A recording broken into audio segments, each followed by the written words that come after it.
A new patch for Tarkov just dropped today, and here's what's new. Adjusted the game server launch mechanics to speed up the process of the creation of rooms for matches and getting players into raid. Adjusted the raid completion mechanics and the display of post-raid statistics to speed up the process of leaving the raid after completion. Optimized the launch speed of the game client and menu loading. Added a permanent display of the Zubar boat departure time to the final part of terminal. Updated the DLS to version 4.5 and added support for new presets. Here's the changes to weapon attachments.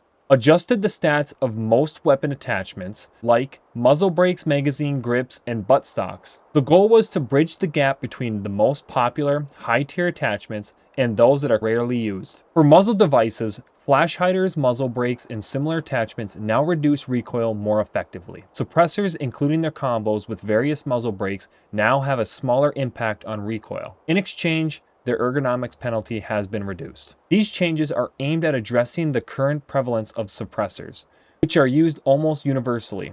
We want players to make a choice when building weapons: better recoil with a muzzle brake versus relative stealth with a suppressor. Adjusted the bonuses and penalties for all existing magazines. The impact of high-capacity magazines on weapon ergonomics has been reduced. Narrowed the stat gap between different pistol grips, front grips, and buttstocks.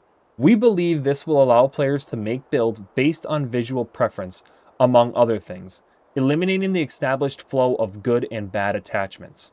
And here are the fixes. Fix the progress of priest kills getting reset after the raid in the story chapter.